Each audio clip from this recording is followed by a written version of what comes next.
PRRD ngayon pala. Oy, congratulations. Nakita niyo yung ano? Congratulations ha, sa Pilipinas. May kinidnap at pinatay na naman. Tingnan mo. Ano masasabi niyo nga doon sa ganun, ma'am? Kaya congratulations. Ganyan ang gusto nyo? Sige, congratulations. Number, di ba nakita mo yung survey sa dalawa sa cities ng Pilipinas ang dangerous place? Congratulations again. Oo, maraming nangyari. Congratulations, BBM. Kung statement na yan ni Hanilet Abansenya ay nakapukaw po ng pansin sa napakaraming Pilipino. At napansin din po natin, kahit ako mismo ay nadismaya dahil nga po galing ito mismo sa asawa ng dating presidente. Diba na parang natutuwa pa siya na meron pong nangyayaring ganito sa ating bansa. Ito lang po ito lang yung hindi ko matanggap na parang ang ating presidente payata ang parang mukhang may kasalanan sa mga nangyayari na ito. Parang kinocongratulate pa ni Hanilet etong si PBBM dahil may mga ganitong pangyayari, which is hindi naman ito kagustuhan ni PBBM. Saka mukhang nakakalimutan yata ni Hanilet Abansenya na napakarami na mga ganitong pangyayari noong ang kanyang asawa ang presidente. Napakarami po. At isa pa, noong panahon ni Digong, napakarami pong mga kababayan natin na mga nakatsinelas lamang, mga mahihirap lamang ang siyang nakaranas ng napakalupit na kamatayan sa kamay po ng mga inutusan ni Digong na gumurgur ng mga kababayan natin para makakota at para po maipamukha na mayroon pong ginagawa ang kanyang administrasyon laban sa illegal na pulburon. Pero napatunayan natin at narinig natin sa Quadcom na kaya lang po pala mayroong mga ginugurgur na mga kababayan natin ay para lamang po magmukhang mayroong war on pulburon. Pero ang totoo pala, ito po ay para mas lalong umigting ang bentahan at pumabor sa mga kaalyado ni Digong katulad ni Michael Yang na tinuturo po na isang pulburon lord. So ito po napaka-pangit po na pahayag na mula pa po sa isang dating tumayong first lady. 'Di ba? Hindi niya yata, kumbaga, alam mo yung empathy. 'Di ba yung sympathy? Nakikita natin 'yan sa mga kababaihan. Pero naturingang dating tumayong first lady pa itong si Hanilet Abansenya, pero parang natutuwa pa po siya na meron pong ganito ngayon na nangyayari dito sa ating bansa. Hindi yata alam ni Hanilet o ewan natin kung updated ba siya o nakikibalita ba siya na ang kanyang asawa noong ito'y ang ating presidente, napakarami po na ganito ding mga pangyayari. At makikita naman po yan sa mga balita. Nandiyan naman sa Google yan, sa YouTube, makikita ang mga balita ng mga mainstream media. At mismong doon po sa Davao City, kahit mayor pa lang si Digong, may nangyayari na pong ganito. Kaya ewan ko kung saan ba hinuhugot ni Hanilet itong ganitong klase ng mga salita na hindi po karapat-dapat at hindi po nababagay dahil unang-una siya po ay isang ina. Dapat meron siyang empathy sa mga nanay na nawalan ng kanilang mga anak. Dapat meron siyang empathy sa mga kababayan natin na nakakaranas po ng ganitong mga pangyayari sa buhay na hindi katanggap-tanggap. Naintindihan natin na masama loob ni Hanilet dahil sa nangyari sa kanyang asawa, sa kanyang kinakasama, pero sana maisip niya din na hindi naman mapupunta si Digong doon sa sitwasyon na yon, doon sa kulungan ng ICC kung naging mabuting presidente lamang si Digong at hindi ito naging mayabang, mapaghamon at umastang Panginoon noong kanyang kapanahunan. 'Di ba? Sana matanggap 'yan ni Hanilet kasi alam niyo po, the more na hindi siya nag-move on, the more na nilalabanan niya ang katotohanan na ang kanyang asawa ay masama, lagi pong merong mamumutawi na mga ganyang salita sa kanyang bibig na lalong magpapapangit sa image niya bilang isang dating asawa ng dating Pangulo. So ngayon po, syempre, nandiyan ang ating Undersecretary na si Attorney Claire Castro para po ipagtanggol ang ating Pangulong Bongbong Marcos at para punahin ang napakapangit na salita na ito ni Hanilet Abansenya. Panoorin po ninyo. Nakakalungkot dahil muli, mababanggit na naman natin ang mga kaalyado ni dating Pangulong Duterte. Hindi po ginagawa na katatawanan ang isang ganitong klaseng sitwasyon. Kaya kay Miss Hanilet Abansenya, huwag niyo pong gawin na issue.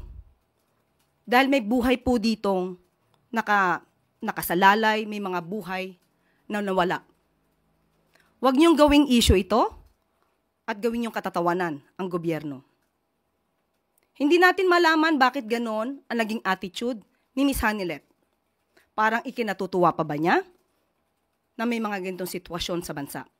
Hindi ba dapat bilang Pilipino, nagkakaisa tayo upang ang bansa natin ay umangat?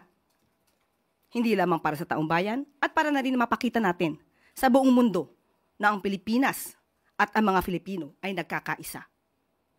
Huwag silang gumawa ng gulo dahil hindi po yan maganda. Huwag nila simulan ang gulo sa pamamagitan ng pagbibigay ng ganitong mga klaseng remarks o pananalita. Ang Pangulo po at ang administrasyon ay kinukundina ang bawat krimen na nangyayari sa bansa. Siyempre po, dismayado ito nga si Yusek Claire Castro dahil po sa mga ganitong pananalita ni Hanilet Abansenya. Medyo dapat pinag-iisipan ang mga salita lalo po. Di ba, sa halip na magmukhang siya'y mabuting may bahay ni Digong, nagmumukha po siyang parang palengkera. Parang hindi po siya, kumbaga, professional, di ba? Parang hindi po siya, parang bumababa siya sa level ng mga kasama niya doon sa Europe, doon sa the Netherlands, na mga kababayan natin, na mga hindi po magaganda ugali. Napansin ko yung mga ibang kababayan natin na nandun sa the Netherlands, mga palasabat, hindi naman sila kinakausap, sumasagot sila, lagi silang may second demotion, di ba mga naturingang nasa ibang bansa pero mga ugali para mga squatter. I asked him how do you feel? Are you angry? He said no. Ano siya na, kaya yung mga gumawa sa kanya nito, Gabaan na, ma'am. impyerno kayo. Iturit Because, wala siyang, kami pa, sakit yung, ako pa, sabi ko sa kanya, pero sabi niya, no. Yun ang maano talaga siya ng tao. Kilala niyo, naging presidente. Yes, ma'am. Exactly, ma'am. Tsaka, yung all he cared for was about his country and about his countrymen. Alam niyo yan. There's no doubt, ma'am. There's no doubt. Kaya, that's why nga, ako, to be honest with you, mangutan ako sa Ginoo. Nga naman, Lord. Up to now, I'm still, nag-question mark. So, buti saan ako naging tarantado, magnanakaw, diba? Grade yung kabila, ma'am. Grade. Diba? Wala tinarong wala wala nag-abuso katong time na kuan ka, wala na, there was no air about him na presidente siya. That was my prayer po before ba na, Lord, help me to remain humble. And then, same po sa iyahan na kita niyo man mag-asta. Wala siyang air na. Na ba siya message, ma'am? Actually, this one is win-win ni sa iyaha Nakita niyo naman. Nakita niyo naman. Kala nila yun ang that will put him down. Kamali sila. Wrong move. Nagsisimula pa lang po. Nagsisimula. Na ba siya? kailangan ito talaga tapusin talaga natin. Yes, ma'am.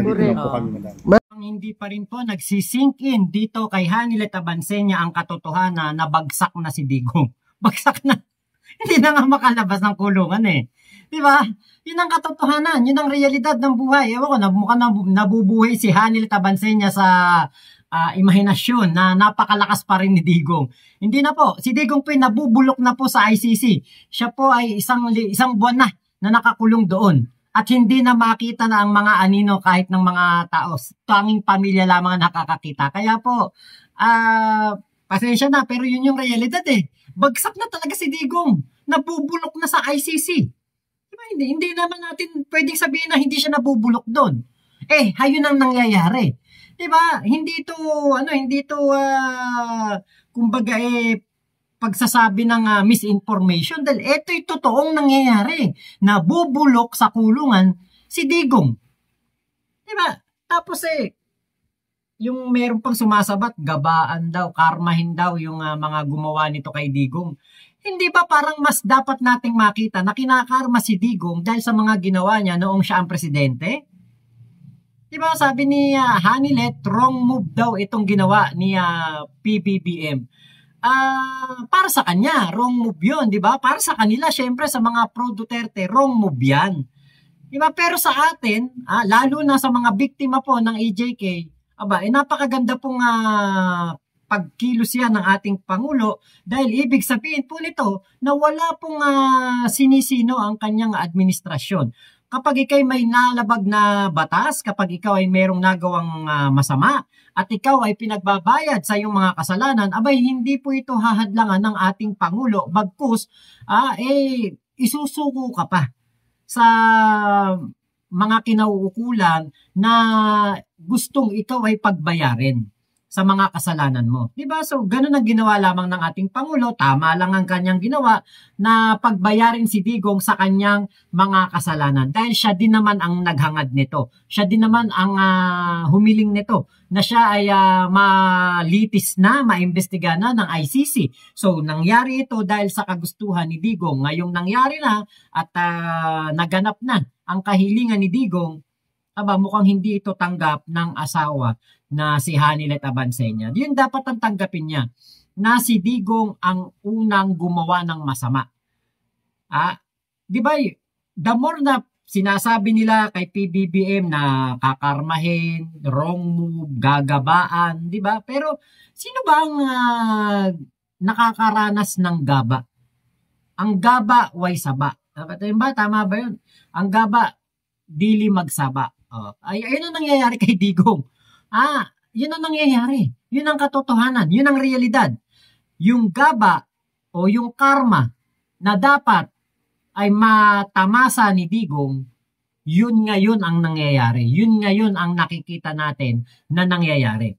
So masakit ito para kay Hanilet. Pero ito yung katotohanan. Ito yung realidad ng buhay nila ngayon na dapat niyang tanggapin. Na habang buhay na nilang hindi makakasama si Digong, at habang buhay na si Digong ay doon na mabubulok sa ICC. Masakit pa, talagang marinig ito ng mga pro-Duterte yung katotohanan. Pero yun po ang totoo. Yun po ang tunay na nangyayari. Walang makakapagpalaya kay Digong kung hindi ang ICC lamang at si Digong kung mapatunayan niya na wala siyang kasalanan sa mga EJK case. Diba? Yun lamang po ang solusyon. Pero habang si Digong ay nabubulok doon sa kulungan, kapag, di ba, sabi nga ni Hanilet, tinatanong daw niya ang Panginoon kung bakit nangyayari ito sa kanya.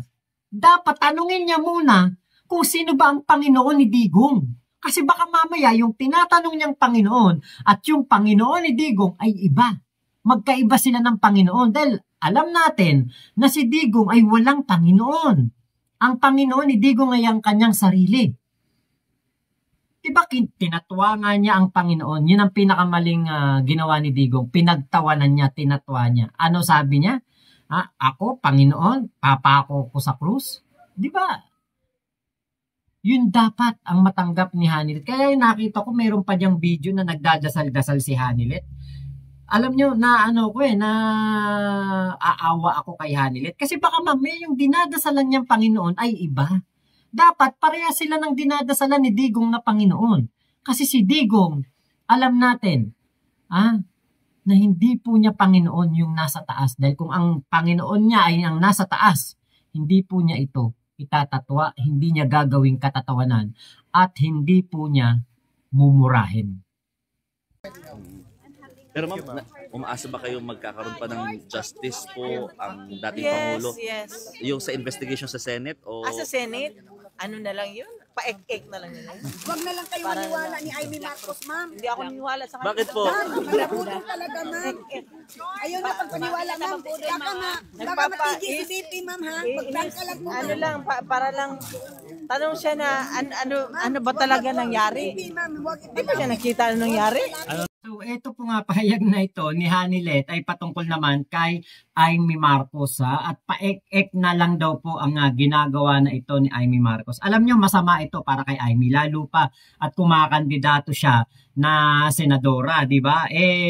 Kahit papaano may makikinig na mga botante kay Hanilet Abansenia na mga maka-Duterte, mga pro-DDS, mga DDS na botante, ay makikinig kay Hanilet at tingin ko hindi nila iboboto si Amy kahit na ano pa ang gawin na pagtatanggol ni Amy Marcos dito kay Digong. So ngayon po, napansin din natin diyan na mayroon pong mga taong sumasabat, may mga nagsasalita, di ba? May mga kumakausap kay Hanilet kahit na ini-interview ng media. Ganyan po kababa ang ugali ng mga DDS diyan sa Netherlands. Mga naturingang mga nakarating ng ibang bansa pero siguro baka mga tapos na mga pinag-aralan niya, may mga matataas na pinag-aralan pero mga wala pong manners, mga walang modo. Yun po ang nakakalungkot dito. Nakikita pa ng ating mga ng iba nating mga lahi, ibang mga lahi diyan, mga puti diyan sa Netherlands, mga Dutch people, kung gaano po kabastos ang ating mga kababayan. Dahil katulad niyan, 'di ba, nagtitipon-tipon pa rin sila diyan. Parang alam nyo, the more na nagtitipon-tipon sila diyan, the more na parang tingin ko lalong hindi makakalaya si Digong kasi mas magiging delikado kung si Digong ay makakalaya dahil nakikita siguro ng ICC na mas magkakagulo doon sa lugar na yon kung si Digong ay palalayain. At dito sa Pilipinas, mas magiging mahirap ang sitwasyon ng gobyerno kung palalayain si Digong dahil nga po nakikita na ang mga followers ni Digong ay mga walang hiya, mga walang modo at mga mabababang klase ng mga Pilipino. Yun yung nakikita kong katotohanan, realidad Mga lumalabas ang pagiging ugaling aso. Mga parang asal-aso yung mga DDS na nandoon sa Netherlands. Ngayon po, dito overall sa mga sinabi na ito ni Hanilet Abansenia ay pagpapakita lamang na talagang siya po ay tingin ko kaya din hindi pinakasalan ni Digong kasi wala yung yung qualities ng isang masasabi nating isang mabuting babae para sa isang politiko. Siguro baka etong mga salita ni Hanilet ay dala na lang ng frustrations. Pero 'di ba? Kailangan mong maging professional. Kailangan mong maipakita sa iyong mga kababayan kahit na sa mga DDS, kailangan mong ipakita na ikaw ay karapat-dapat na tawaging Miss Hanilet Abansenia Duterte o Mrs. Hanilet Abansenia Duterte, di ba? Tingin ko yun ang kailangan na kumbaga may magpayo dito kay Hanilet na maging mabuti sa pagsagot at maging mapagkumbaba. Pinapakita niya rin dito na siya po ay mapagmataas, mapagmalaki at umaasta pa rin na akala mo siya kung sino, akala niya yata ay first lady pa rin siya. 'Di ba? Pero hindi na wala na siya sa pwesto, wala na siya sa posisyon para magmalaki pa at magmagaling sa pagsasalita dito sa ating mga kababayan. Hindi po natin hinihingi kay Miss Hanilet Abansenia na maging kumbaga hindi natin hinihingi sa kanya na ipakita niya o kumbaga maging mabuti siya pero yung kahit man lang konting simpatya sa mga kababayan natin, konting pagiging sensitibo sa kanyang mga pananalita kasi tingin ko hindi nakikipagplastikan. Hindi niya kayang makipagplastikan itong si Hanilet Abansenia. So kung ano man ang kanyang sinasabi, yan ay galing sa kanyang puso. Yan ang totoong ugali ni Hanilet Abansenia. Pero di ba, dati din siyang first lady at siya po ay isang ina. Sana maisip niya, wag na lang sa atin, sa mga naging biktima na lang ng EJK, sa mga naging biktima na lang ng kidnapping, sa mga biktima na lang ng mga krimen. Diba? Sana maisip yan ni Hanilet Abansenia na dati siyang first lady. Hindi niya dapat kinakatuwa o ginagawang katatawanan ang mga ganitong pangyayari dahil po tama si Yuse Claire Castro, buhay po ang nakasalalay at may nawala pong buhay kaya hindi po dapat siya magsaya. Diba? Sa kamaisip niya, panahon ni Digong, mas marami pong krimen ang nangyayari. Mas maraming krimen po. At ang matindi pa, mga krimen po noong panahon ni Digong ay mga kababayan nating mahihirap ang nagdusa. So, yun lamang po. Maraming salamat sa pagsama niyo dito sa aking vlog na ito. Ingat po kayo. Nasa mang panig kayo ng mundo. Momo at chup chup. Love you, love you. God bless us all. Pilipinas. God first.